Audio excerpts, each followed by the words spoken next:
Hey guys, it's Kevin, and welcome to episode 3 of the Immersive Experience Podcast. We've got a special episode today with 3 guys who've experienced the good, the bad, and the ugly when it comes to mixing a choir in a live setting. Armando Fullwood is our host today, and he's joined by Alan Brown and Kevin Wilson. You've met Alan already in episodes 1 and 2, and he mixes at Bethany Naz in Oklahoma City. Kevin Wilson mixes at the Park Church in Charlotte, North Carolina, and it's a 2,500 seat room that was built in 2000. You guys are gonna love meeting Kevin. Now, both Kevin and Alan mix large choirs, but they are drastically different styles. Armando's gonna unpack those differences and how each of them creates an immersive experience for the congregation, even with the challenges that come from mixing a choir. Now, mixing choirs and fighting for more gain before feedback goes hand in hand, but there's a new product that's been getting a lot of attention lately. And the guys talk about using Choirflex and what it's done not only for the sound of the room, but for the congregational experience. Today's episode is sponsored by MikeReynolds.com. So if you listen to this episode and you want to see how effective Choirflex really is, head over to MikeReynolds.com and you can rent a Choirflex and hear it for yourself. They'll send it over fast, they'll help you set it up, it's super easy to use, and if you decide you want to keep the Choirflex, they're going to apply that rental fee towards your purchase, giving you a huge discount. So head over to MikeReynolds.com and check it out. All right, let's jump into the episode and hear what the guys have to say about mixing choirs in an immersive environment. Hey guys, today with my friend Alan and Kevin, we are going to tackle probably one of the most difficult subjects in a mixer's repertoire, the ability of getting choir gain at all, much less over something. And so many years ago, we started down this path as mixers and in my career where we were trying to deal with, you know, how many times you walk into a room and the choir sounds super thin and you gotta bring the band down, then you bring it back up, and it's always on that verge. I don't know what's worse, having feedback or almost feedback. And so for today's conversation, both of you mix in extremely different scenarios. So Alan, why don't you talk about kind of your challenges, and then we'll kick it over to Kevin and go from there. Yeah, sure. So our church is as a traditional church, we do, you know, you're going to have like high church sort of feel where you've got a choir, an orchestra, pipe organ, and it's kind of all got to work together, you know. And but how does that pipe organ work for you? It can be tough because the pipes are in an organ chamber that has just a massive reverb time, you know, which is good for the organ. Right. Oh, it's great. But not good for anything else. Right. Yeah. So when you started working with the Choirflex processor, what were some of the nuances that you heard from that perspective? Well, I mean, so before we had it, I tried every trick in the book to try to get some choir gain because EQ, like you get, you know, high pass filter as high as it will go, and you know you're boosting the high end, and you're living on the edge of feedback, you know, and you add more microphones, and that makes it worse. And how many mics had you added, thinking if I add more mics, I get more gain? At the height of it, we had 12. Okay. You know, but that just makes it so much worse. Right. You know, and because mics don't care, they're just going to pick up whatever they hear. Right. Yeah. Right. And but when we move to Choirflex, all that goes away. You take out, literally all you do is put a high pass at like 100. Yeah. And flat EQ, and you just have flat. Say that. I want flat. For the listening audience, I need you to say that over and over. Flat EQ. And did you keep the 12 mics? Nope. 3. Again, please say that for the listening audience. 3 mics. 3 mics. And we've somewhere between 60 and 70 choir members usually, But there's no way you can get the whole choir with just 3 mics. Oh yeah. That's physically impossible. Yeah. I can't even imagine. Yeah. And you know, the mics are 8 to 10 feet away from the choir, you know, and so how did that work in the energy of the organ to the pipe organ? Not just any organ, pipes. How did that work in the contrast to that? You know, I mean, there's a little bit of bleed, but it's really not bad. And I think it just has to do with, like, you know, you find the sweet spot in the placement of the mics, and the pipes are way high. They're above the choir. But you're getting, with 3 mics, you're able to get that choir out over that. Oh yeah. I mean, more often than not, like, we're having to try to pull the choir back to hear anything else. You know? I'm sorry. Yeah. You had to pull the choir which way? Down. Down. So you're turning the choir down because too loud. It's too loud, yeah. I don't know, anybody listening to that video is already laughing. Right. Because they're living in a world where that's inconceivable. Right. So you're less mics, turning the choir down. One of the phenomenons I do, because I've been mixing on choir for a long time, the Choirflex process. What does that do for the guys in the choir? Well, I mean, honestly, with Choirflex, it's kind of the first time we've ever been able to hear the men in the choir. Okay. Because you have to move the high pass filter so high, and you dip out everything below 1,000, and you just can't ever hear men. Right. And so now the choir sounds really, really full. Sounds natural. Sounds natural. Yeah. Okay, that's your experience. Oh, Kevin. Little different. Little different. Let's talk about your church. So, I mean, again, the challenges are challenges, but I come from a church where we have a band who's basically in the choir stand. What kind of band, Kevin? It is a gospel choir band that is really rocking their own. So it's like Earth, Wind, and Fire meets Jesus. Absolutely. Okay. Absolutely. And what kind of organ do you deal with? I got a B3. I mean, So black church. you have pipes. Well, we won't try to make this cultural, but let's just say in your church you have pipes. Yes. And you have. We got a B3. And not just Leslie. any B3. Yeah. A lot of B3. Yeah, that's right. It's That's in right. both Plenty. cavities. So what are some of your challenges? Well, of course, again, the band is there, right there with the choir, and trying to get the choir above the band has always been a challenge. Until Choirflex, honestly.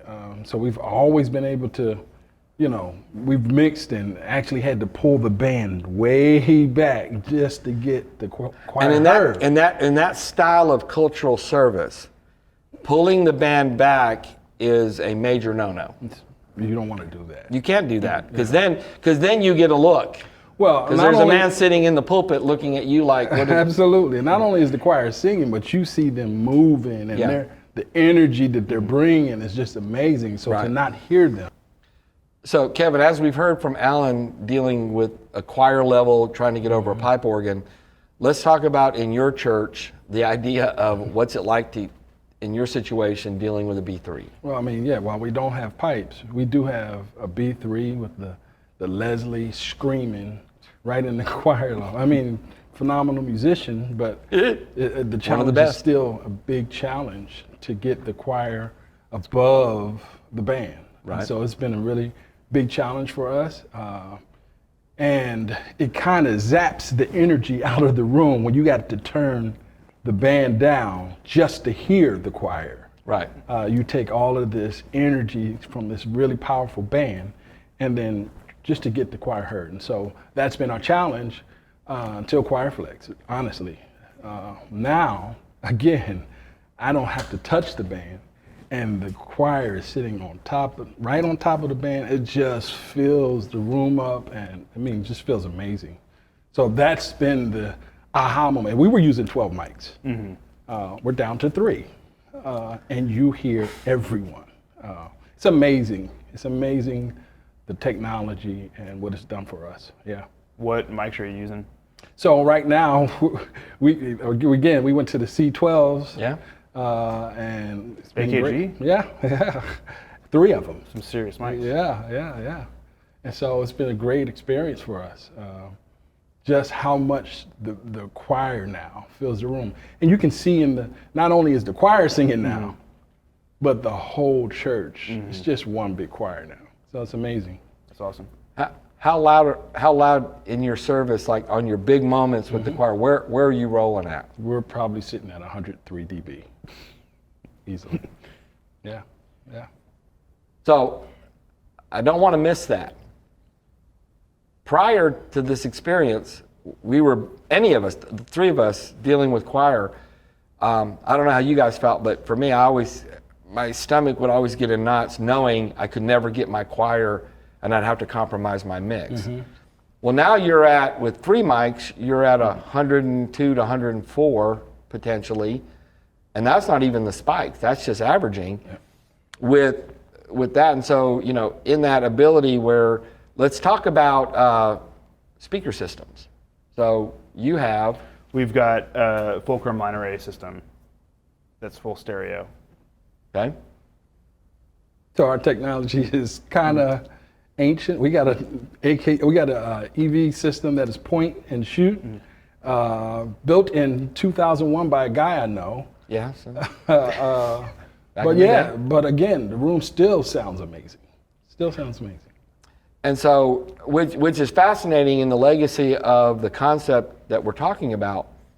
You had one of the original versions of the definition process back in the day, and here within the next couple of months, we are transitioning that room to what he has. Yeah. Right. Yeah. And so in that, let you know, because again, for those who mix choir without any of this technology, if they're hearing our words, they really can't believe this is capable, because they're told, oh, go get 16 mics. Put a mic on every, you've seen all the diagrams, put it every 4 feet. And you just keep adding, and it's like a really bad piece of meat, and we just keep adding and piling on to try to make it work and taste better.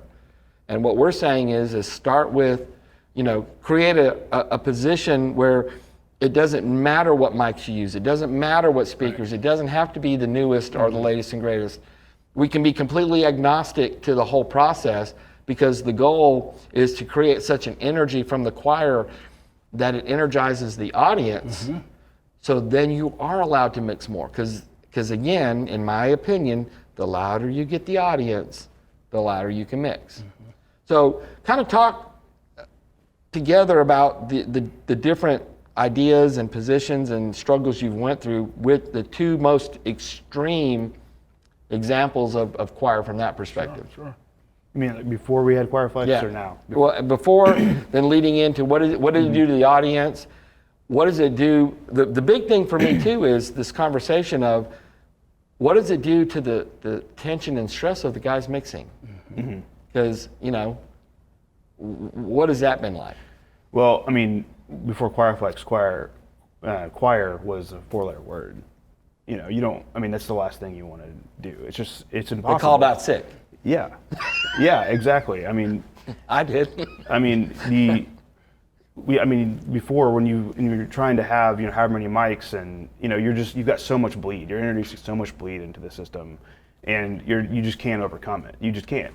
And you have to get comfortable with living on the edge of feedback, and you have to really know, okay, can I go this half dB more before it feeds back, just to try to get every little last bit of gain out of them, and it just, it's just a losing battle. You're never going to win. The congregation isn't going to ever feel like they're connecting well with the choir, because they're never the front and the center like they should be. Right.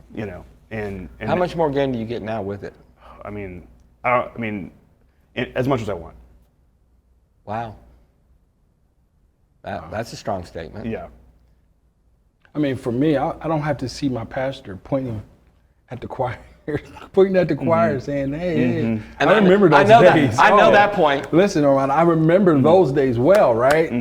I'm at 10 plus dB of gain and headroom. I just have headroom for days. So now the choir is actually heard and felt, you know what I mean? And so again, and then the band, I can turn them up, like I said before, and everyone fills the room. And so it's a tremendous difference. So, Kevin, what were some of the struggles? Because people are going to want to know as we go through this, they want to know that we did struggle through things. Sure. and how we address those now. So talk about some of that. Well, one of the things, again, when you talk about this massive choir, there are times when the choir has sections that sing. Okay, so the men may sing a part by themselves. And so in those times, it's really difficult. It had been really difficult to really isolate the men and the women and to really hear them. To the point of feedback. I think equally important was the moments of quietness where the band goes away and then you got this choir there, but you hear everything else that you shouldn't hear. Ooh. And so those are just as important, not just the game, but the dynamic of the choir, that when they go up to a sophomore, you actually hear and feel what they're saying, and it's articulated. That's the difference. Okay. So even in those still moments, those choir moments, you hear the intimacy of the choir. And that has been amazing to really actually put your hands on and say, man, I don't have to do all of this work for you to hear this moment. The men are now heard. Again, like you said, we're not shelving out all this EQ Right. just to hear men. So I think for us in our situation, we have two very different worship styles back to back. We've got a traditional style and then a full-on contemporary style. And in the same room. In the same room, just an hour apart. And so setting up things can be really challenging, and getting those two services changed over. And before we had Choirflex, we had to like really be precise about where our choir wedges were and where the choir mics were, and just to try to maximize our gain before feedback. Whereas with Choirflex, we don't have to be precise at all. We can be pretty lazy with how we're miking it and where things are on stage, and it's so forgiving, and it's really important for us. I'm glad you're honest about that. Because I find myself doing that. I'm like, just get it up in the loft. It will work. Yeah, totally. Yeah. And that's exactly where we're at, where it's just like, that looks fine, All right. So that's cool. So here's a great question. Because again, having these conversations since the inception of this process, people look at me like I'm spinning my head around. And so from user perspective, how do you know when Choirflex is working? Choirflex, like when it's working whenever you're thinking about how to creatively integrate the choir with the mix, rather than like how to minimize them so much that they're not affecting anything else. Right. I think the other thing is the people, right? I mean, for the first time, I'm hearing, man, this choir sounds amazing. Same choir, same band. Yeah. Now all of a sudden, we get a different result. Audience engagement. Yes, sir. The people are telling me, man, I can feel the choir today. I don't know what you're doing. I don't know what you're doing, but they sound amazing now.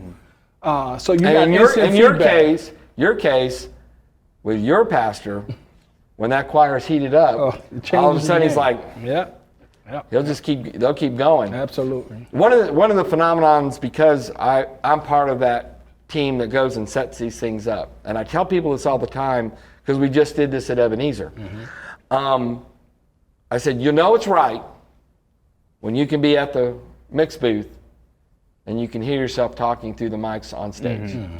And people are like, there's no way. But you can get it up and you're hearing it so crystal clear that you can hear people walk on stage. Sometimes in some rooms I'm mixing, I forget to turn the choir off because you don't get the feedback and you don't get the build up. So next thing I know, pastor's like a third into the sermon, and I'm hearing all this support and shout, and I'm realizing, choir mics are still up. A little bit, take them down. But they make great audience response mics. Unheard of before. Right.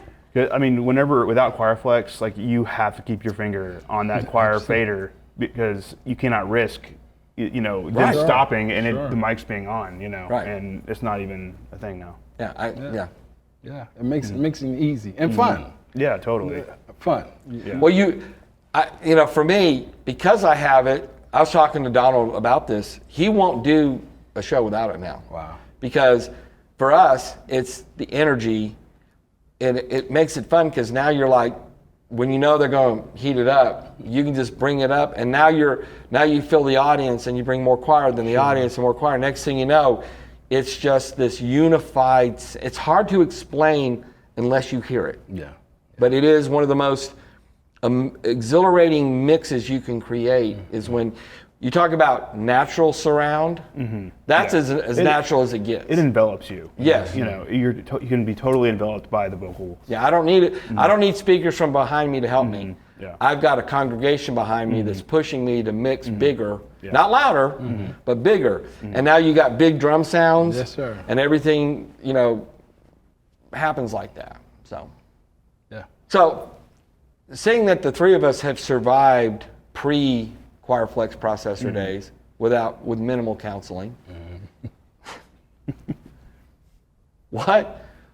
now that we've all had a lot of miles with a Choirflex processor and the experience of our mixing, give me one word that can explain to somebody the importance of having that device. I'd say essential. Okay. Necessary. Okay.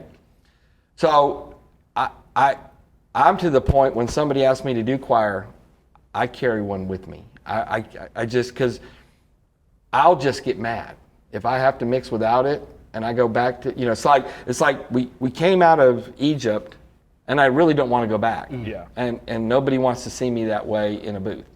So for the artists I have to deal with that have those choirs, it is mandatory for me. I just won't go without it. Me too. Yeah.